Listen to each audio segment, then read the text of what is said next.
ఏడున్నారో కొడుక అంటే ఏడుండాలనో గాన్నే ఉన్నా అన్నాడు అనుకో, ఏమనిపిస్తుంది నీకు దౌడమికలు ఒకటి తప్పబుద్ధి కాదు.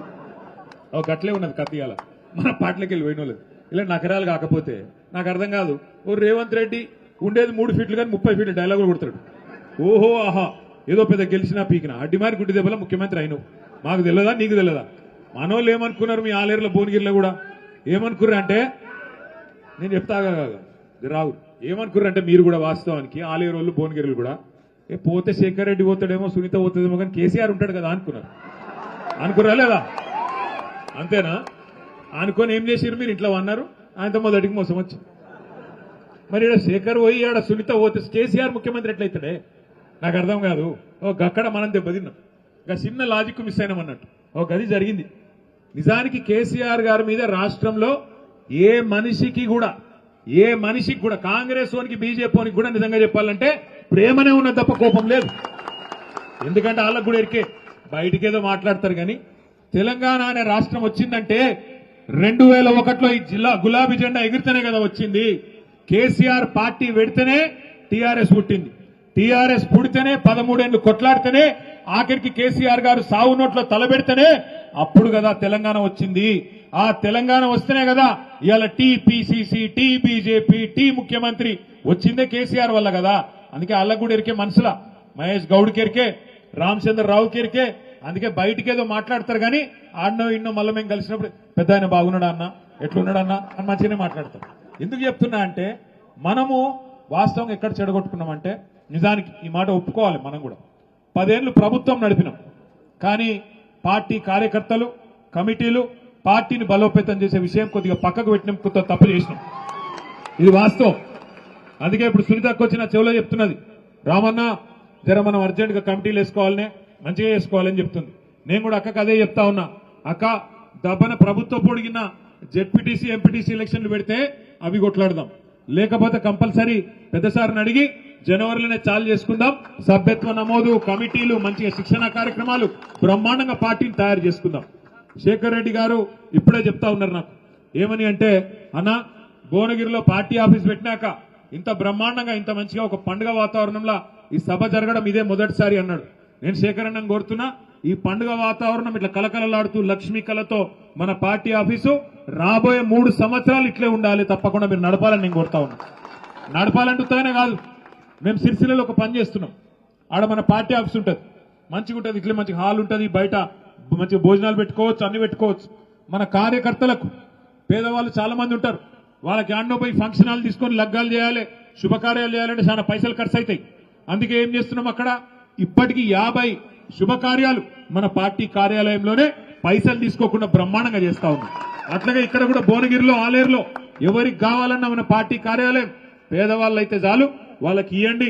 బ్రహ్మాండంగా కార్యక్రమాలు ఉన్నప్పుడు కార్యక్రమాలు ఉంటాయి, లేనప్పుడు మంచిగా మన పార్టీ కార్యాలయం కలకల్లాడుతూ ఉండే విధంగా మన కార్యకర్తల కడుపులు నింపే విధంగా సంతోషంతో మీరు ఆ కార్యక్రమం చేయాలని చెప్పి కూడా శేఖర్ రెడ్డి గారు నేను విజ్ఞప్తి చేస్తా ఉన్నా.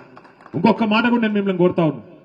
ఇవాళ నిజానికి మన ఓటమి 2023 డిసెంబర్లో మనని ఎవడో బయట ఓడగొట్టలే, కాంగ్రెస్ ఓడో బీజేపీ ఓడో ఓడగొట్టలే, మనది మనమే ఓడగొట్టుకున్నాం. వాస్తవం చెప్పాలంటే పట్టించుకోక మన సర్పంచులు, మన ఎంపీటీసీలకు ఉండే సమస్యలు మన నాయకులు మనం చూసుకోక, వాళ్లకు రావాల్సిన బిల్లులు ఇప్పియక అక్కడ కొంత పట్టించుకున్నట్టు వ్యవహారం చేయడం వల్లనే కొంత వాళ్ళు కూడా నీరసపడ్డారు, నిరాశపడ్డారు కొంత. అందుకే వాళ్ళు కూడా ఉత్సాహంగా పని చేయలేదు.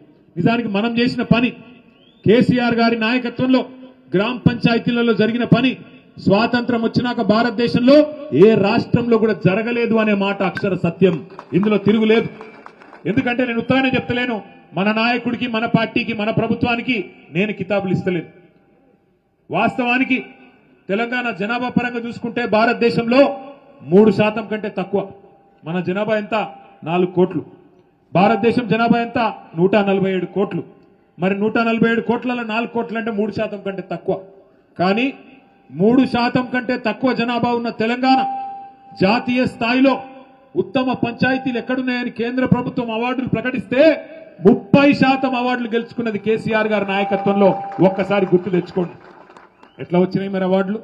ఎట్లా వచ్చినాయి అంటే ఒక్కొక్క గ్రామంలో నర్సరీ పెట్టి చెట్లు పెంచి హరితహారం లాంటి మంచి కార్యక్రమాలు.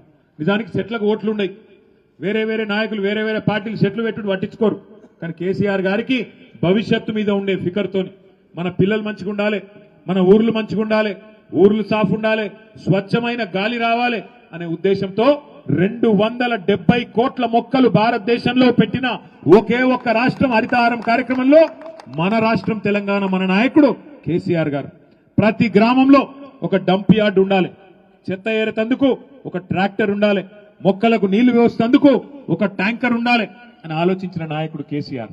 ఎవరైనా చచ్చిపోతే వాళ్ళను ఎవల పొలాల కాడ, వాగుల కాడ, చెర్ల కాడ గాలిసుడు కాదు, ఊర్లో ఒక సంస్కారవంతంగా అంతిమయాత్ర చేసి అంత్యక్రియలు చేసే విధంగా వైకుంఠ ధామం ఉండాలి అని ఆలోచన చేసిన నాయకుడు కేసీఆర్. పట్టణాల్లోనే పార్కులు కాదు, పల్లెలలో కూడా పేదవాళ్లు తిరిగేందుకు పార్కులు ఉండాలని ఆలోచన చేసి ప్రతి పల్లెలో పల్లె ప్రకృతి వనం పెట్టిన నాయకుడు కేసీఆర్. అట్లాగే పల్లెల్లో పిల్లలు ఆడుకునేందుకు గ్రౌండ్ ఉండాలి అని ఆలోచన చేసి క్రీడా ప్రాంగణం ఏర్పాటు చేసిన నాయకుడు కేసీఆర్ గారు. ఇంటింటికి నల్లా పెట్టి, ఇదే నల్లగొండ జిల్లా కదా, ఇదే మునుగోడు, ఇదే దేవరకొండ కదా ఫ్లోరోసిస్ తో తల్లడిల్లిన ప్రాంతం. అట్లాంటి మునుగోడులో, దేవరకొండలో, ఉమ్మడి నల్లగొండ జిల్లాలో ఫ్లోరైడ్ అనేది లేకుండా చేసి బ్రహ్మాండంగా ఇంటింటికి కృష్ణా జలాలు, గోదావరి జలాలు తీసుకొచ్చి మీ కాళ్లు గడిగిన నాయకుడు కేసీఆర్ గారు. చెప్పుకుంటూ పోతే 1-2 కాదు, 10 ఏళ్లలో మన నాయకుడు చేసిన అద్భుతాలు ఎన్ని చేసినాం పనులు. వ్యవసాయం ఎట్లుండే కేసీఆర్ గారు రాకముందు దేశం బ్రహ్మాండంగా. కేసీఆర్ గారు వచ్చిన తర్వాత 24 గంటల కరెంటు రైతాంగానికి ఇచ్చిన రాష్ట్రం ఒక్క తెలంగాణ కాదా? నాట్లేసే టైం వచ్చింది అంటే మీరెవ్వరు దరఖాస్తు పెట్టాల్సిన అవసరం లేకుండా, దండం పెట్టే అక్కర లేకుండా, దఫ్తర్ చుట్టూ తిరిగే అవసరం లేకుండా మీ ఫోన్లలో టింగు టింగు టింగు అని సౌండ్ వస్తుండే. ఇలా వస్తున్నదా టింగు టింగు? టింగు టింగు కాదట. రేవంత్ రెడ్డి చెప్తాడు ఆయన టింగు టింగు నడవదంట రైతు బంధుకు, టకీ టకీ అట. పడుతుందా మరి టకీ టకీమని? ఏడబడ్డది. 2 సార్లు రైతు బంధు కూడా ఎగ్గట్టిండు. అపోజిషన్లు ఉన్నప్పుడేమో, ప్రతిపక్షంలో ఉన్నప్పుడేమో 3 పంటలకి ఇవ్వాలి రైతు బంధు, 2టికే ఇస్తావా అని మాట్లాడిండు. 10,000 కాదు 15,000 ఇస్తా సోనియా గాంధీ మీద ఒట్టని మాట్లాడిండా లేదా? పెన్షన్లు 2,000 ఇస్తావా 4,000 ఇవ్వాలి. ఇవన్నీ చెప్పిరు. 6 గ్యారంటీలు, 100 రోజులు అన్ని చేస్తాం. మరి 800 రోజులు అయిపోయాయి. ఇవాళ ఏమంటున్నాడు? మొత్తం కేసీఆర్ అప్లపాలు చేసిపోయిండు, దివాలా తీసింది రాష్ట్రం. క్యాన్సర్ పేషెంట్ అయింది, ఎయిడ్స్ పేషెంట్ అయింది.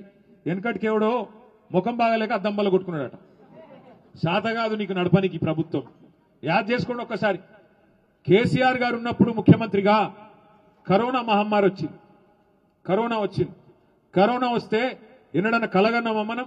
మూతికి బట్ట కట్టుకొని ఎవరింట్లో వాళ్ళని కూర్చునే రోజులు వస్తాయి, నెలలని బయటికి కాలు పెడదామంటే భయం అయింది, ఏడ చచ్చిపోతామేమో అని. ఒక అట్లాంటి పరిస్థితి. రూపాయి ఆదాయం లేదు రాష్ట్రానికి, రూపాయి ఆదాయం లేదు. అట్లాంటి పరిస్థితుల్లో కూడా కరోనా ఉన్నప్పుడు కూడా పెన్షన్లు ఆగినాయా? రైతు బంధు ఆగిందా? కళ్యాణ లక్ష్మి ఆగిందా? ఏ ఒక్క సంక్షేమ పథకం ఆగిందా? గది లీడర్షిప్ అంటే. ఆ రోజు రూపాయి ఆదాయం లేకపోయినా కేసీఆర్ గారు లక్షలాది మంది రైతాంగానికి రైతు బంధు ఇచ్చిండు.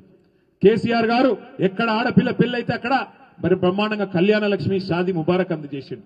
ముసలోళ్లకు పెన్షన్లు ఇచ్చిండు. ఈ ఊరూరికి కొనుగోలు కేంద్రాలు పెట్టి పంట కొనుగోలు చేసి వెంటనే డబ్బులు కూడా మీ ఖాతాల్లో వేసిండు. కానీ ఇవాళ ఈయనకి ఏమైందా నాకు అర్థం కాదు. ఏమనంటే తప్పుడు మాటలు మాట్లాడతాడు. అప్పుల పాలైపోయింది. ఎక్కడ అప్పుల పాలైంది? ఒక మంత్రి అంటాడు 6 లక్షల కోట్లు అప్పైంది అంటాడు, ఇంకొక ఆయన అంటాడు 7 లక్షల కోట్లు అయిపోయింది అంటాడు, ఇంకొక ఆయన 8 లక్షల కోట్లు. ఊర్లలో సర్పంచ్ ఎలక్షన్లు కదా అర్రాస్ పాటలు వాడతారు చూడు, గట్లా ఎవరి నోటికి ఎంత వస్తే గంత. నాకు అనుమానం వచ్చింది, నిజమా మరి ఇన్ని అబద్ధాలు చెప్తున్నారు వీళ్ళు, కేంద్ర ప్రభుత్వం కూడా నిజం చెప్తాడా లేదా అని అనుమానం వచ్చింది. మొన్న ఒక బీజేపీ ఎంపీ ప్రశ్న అడిగిండు, మన తెలంగాణ ఆయన్నే బీజేపీ ఎంపీ ప్రశ్న అడిగిండు కేంద్ర ప్రభుత్వాన్ని, అసలు తెలంగాణ చేసిన అప్పెంత జర చెప్పండి స్వామి అని. కేసీఆర్ గారు ముఖ్యమంత్రిగా బాధ్యత తీసుకున్నాడు. నా లెక్క కాదు, ఆర్బీఐ లెక్క, రిజర్వ్ బ్యాంక్ ఆఫ్ ఇండియా లెక్క, controller and auditor general CAG లెక్క, కాకి లెక్కలు కావు, కాగు లెక్క కేంద్ర ప్రభుత్వం సమాధానం ఇచ్చింది పార్లమెంట్ లో. కేసీఆర్ గారు బాధ్యత తీసుకున్న నాడు 2014 జూన్ 2 నాడు మన రాష్ట్రం నెత్తి మీద ఉన్న అప్పు